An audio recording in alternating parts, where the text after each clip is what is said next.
Miami, 1982. The Mutiny Hotel. The air is thick with expensive cologne, cigarette smoke, and the smell of gunpowder. A middle-aged woman sits at a booth, draped in silk and gold. She looks like a grandmother, but she is the most feared person in the room. She is Griselda Blanco, the woman who reportedly told her hitmen, "If you owe me money, you die. If you see me and don't bow, you die. If I'm bored, you might die." Before Pablo Escobar ever moved a gram of cocaine, Griselda Blanco was the undisputed godmother of Miami. She didn't just participate in the drug war, she invented it. She turned a vacation paradise into a cocaine cowboy war zone, leaving bodies in shopping malls and liquor stores. She was a pioneer of logistics, a master of terror, and a woman who murdered 3 of her own husbands. This is the story of the rise and fall of the Black Widow, the woman who taught the cartels that cruelty is the most effective business model. Griselda Blanco wasn't just a product of poverty. She was forged in the fires of La Violencia, a decade of civil unrest that left hundreds of thousands dead in Colombia. Born in Cartagena but raised in the brutal slums of Medellín, Griselda learned early that life was unforgiving and survival required a hard edge. By the age of 11, while other children were in school, Griselda was already navigating the violent hierarchy of the streets. The story that defines her mythos and terrifies her biographers is the abduction of a 10-year-old boy from an affluent Medellín neighborhood. According to accounts from her former lover, Charles Cosby, and her associates, Griselda led a gang of street kids who took the child for ransom. When the boy's wealthy parents refused to meet the demand, the young Griselda reportedly made a fatal decision. Whether this story is an urban legend or a cold fact, it served as the cornerstone of her criminal philosophy. In the slums of Medellín, she transitioned from a child involved in street crimes to a pickpocket, and eventually to a young woman who would use her cunning to survive. She learned that the only way to escape the harsh world she was born into was through ruthless ambition. By the time she was 13, she had already met her first husband, a forger and hustler, setting the stage for a woman who would eventually value nothing but the profit and the power it brought. By the early 1970s, Griselda Blanco and her second husband, Alberto Bravo, moved their operations to Queens, New York. In the male-dominated world of the Medellín cartel, Griselda stood out by solving a problem the men ignored: the customs bottleneck. She realized that traditional smuggling methods were too easy to detect, so she applied her brutal brand of creativity to industrial design. Griselda opened a specialized lingerie factory in Colombia with one purpose: concealment engineering. She designed custom-made bras, girdles, and undergarments that featured hidden, lead-lined compartments. These weren't just simple pockets. They were anatomically molded to hold up to 1 kilogram of cocaine each without altering the wearer's silhouette. The genius lay in human psychology. She recruited beautiful Colombian women, former sex workers she saved, to act as mules. She coached them to flirt with customs agents, knowing that male officers in the 70s were often too distracted or too polite to search a woman's intimate apparel. This innovation bypassed the crude methods of the era. While others hid drugs in dog crates or tires, Griselda's lingerie mules walked off planes in New York looking like high-end tourists. By 1975, she was the head of the Alberto Bravo organization, moving millions of dollars of white gold into Manhattan. She proved that in the drug trade, the most effective weapon isn't a gun. It's an invisible logistics network that authorities aren't even looking for. Griselda Blanco is widely credited with pioneering the most lethal and efficient assassination tactic in cartel history: the motorcycle hit. While traditional drive-bys used heavy cars that could easily be trapped in the gridlock of Medellín or Miami, Griselda realized that a two-wheeled vehicle offered the ultimate escape. It wasn't just a crime, it was a revolution in urban warfare. The technique was simple but devastatingly effective. A driver, the piloto, would weave through dense traffic to pull alongside the target's window. The passenger, the parrillero, would spray the victim with a submachine gun. Before the first shell casing hit the ground, the motorcycle would disappear down a narrow alley or sidewalk where police cruisers couldn't follow. This tactic became so synonymous with her reign that the term sicario became inextricably linked with young men on motorbikes. She didn't just use this method for business. She used it for personal vendettas, often ordering hits on people for minor slights or perceived disrespect. The motorcycle hit turned the city into a playground for her enforcers. It stripped the elite and the powerful of their security. Armored cars were useless if a bike could pull up at a red light and fire through the glass. This innovation was so effective that it was later adopted and perfected by Pablo Escobar and the Medellín cartel, eventually spreading to gangs worldwide. Griselda had essentially weaponized the very traffic of the modern city, ensuring that for her enemies there was no such thing as a safe commute. When Griselda Blanco moved to Miami, she didn't just enter the market, she declared ownership of it. In the late 70s, Miami was a sleepy retirement destination, but Griselda saw it as a tactical beachhead. She launched a brutal campaign of expansion, fueled by the philosophy that competition was an offense punishable by death. This era turned the city into a war zone, earning her hitmen the moniker Cocaine Cowboys. The turning point for American law enforcement occurred on July 11, 1979. In broad daylight, a delivery truck painted with the name Happy Time Complete Party Supply pulled up to the Dadeland Mall. Two of Griselda's enforcers stepped out, walked into Crown Liquors, and opened fire with submachine guns on a rival dealer and his bodyguard. The scene was so chaotic that the victims looked like Swiss cheese, according to the medical examiner. When police found the truck, it had been converted into a war wagon with steel-plated walls and a massive arsenal of high-powered weaponry. The violence escalated to the point where the Miami morgue ran out of space. The city was forced to rent a refrigerated burger truck just to store the overflow of bodies. By 1981, Miami was the murder capital of the United States, and journalist Robin Farzad described the city as a failed state. The Dadeland massacre was a wake-up call for Washington. It proved that local police were outgunned by cartel wealth. In 1982, President Ronald Reagan designated Vice President George H.W. Bush to lead the South Florida Task Force. This was the gold standard for interagency cooperation, bringing together the DEA, FBI, Customs, and even the military.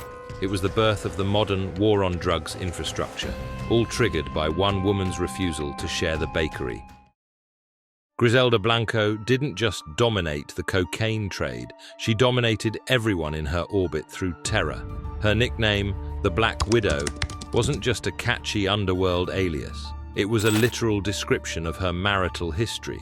She viewed her husbands not as partners, but as subordinates. When they challenged her authority or her bank account, she eliminated them with the same cold efficiency she used on rival dealers. Her second husband, Alberto Bravo, was the man who helped her build her New York empire. However, by 1985, Griselda suspected he was skimming millions from their profits. The confrontation happened in a nightclub parking lot in Bogotá.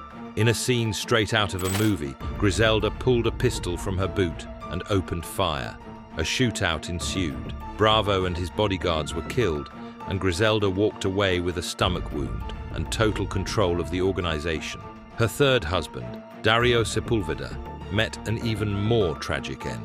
In 1983, after their relationship soured, Dario attempted to flee to Colombia with their young son, Michael Corleone Blanco, hoping to raise him away from Griselda's violent influence. Griselda's response was a masterclass in cruelty. She sent hitmen to Medellín disguised as police officers. They pulled Dario's car over and executed him in front of 5-year-old Michael.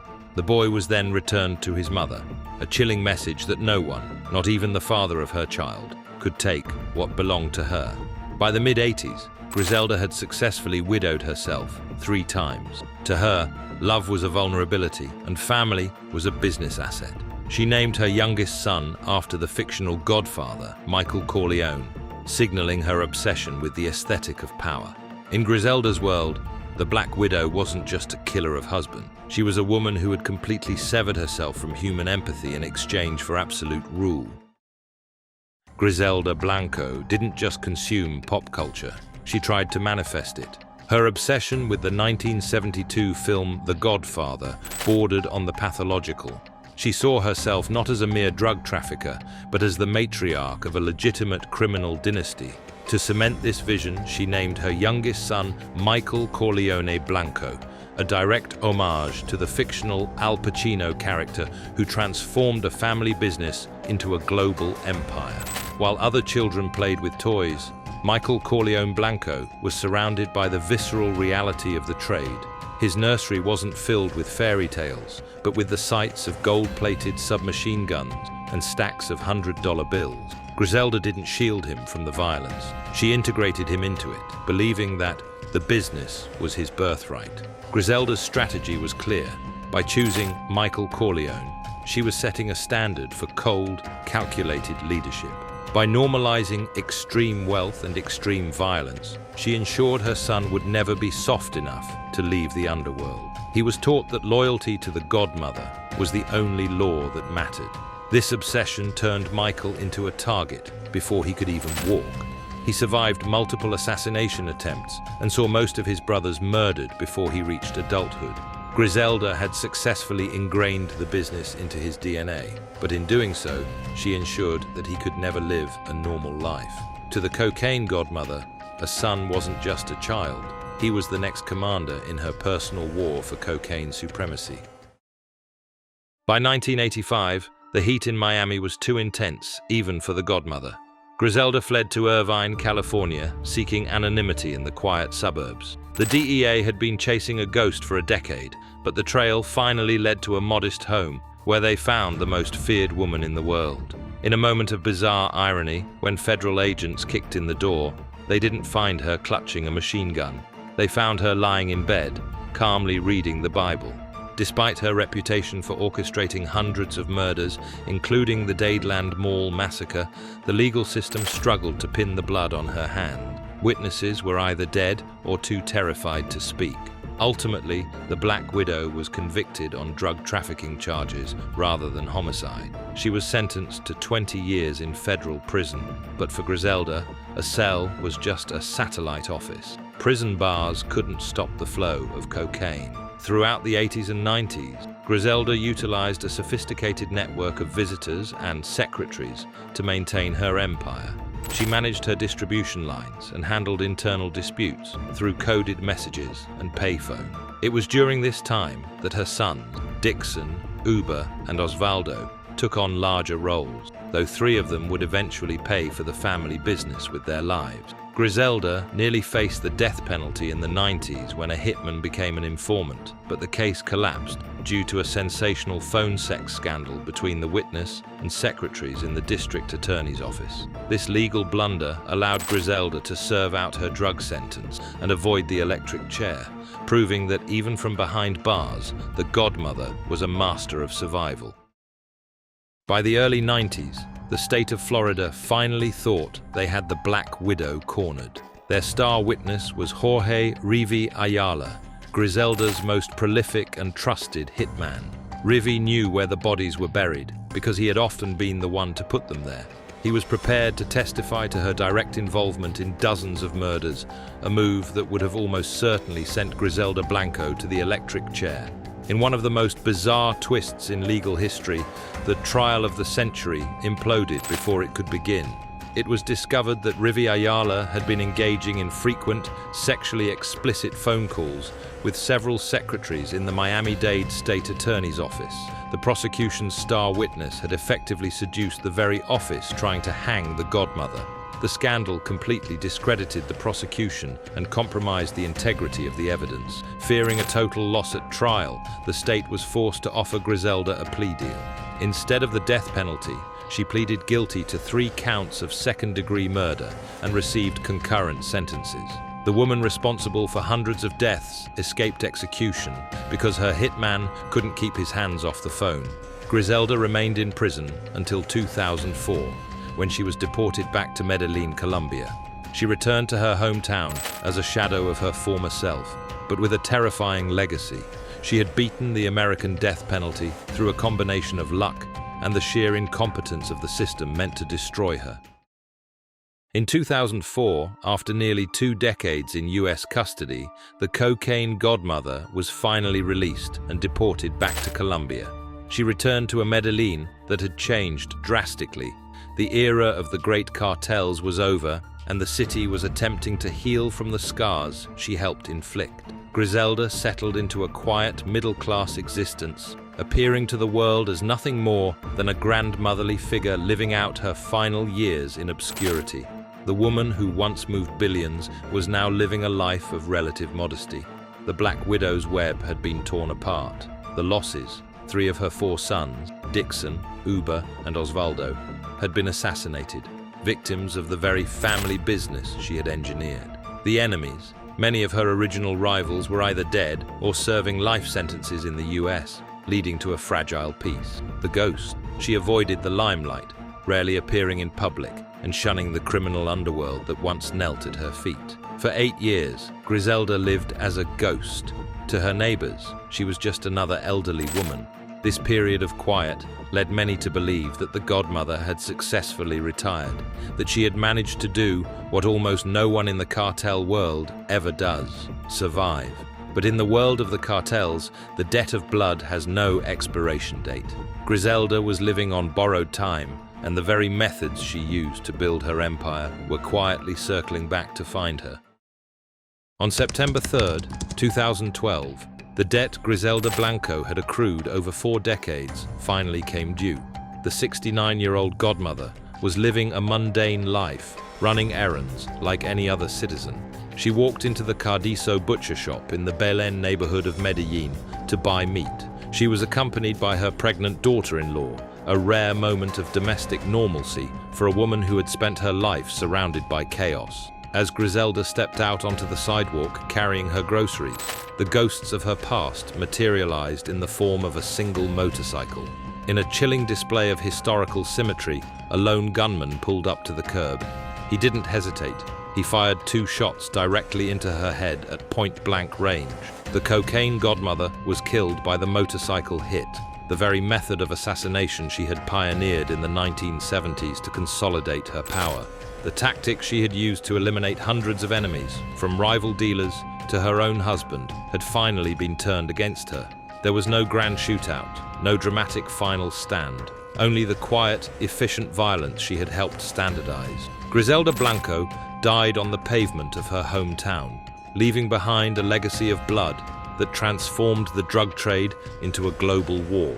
She was buried in the Jardins Montesacro cemetery, the same cemetery where her former rival, Pablo Escobar, is interred.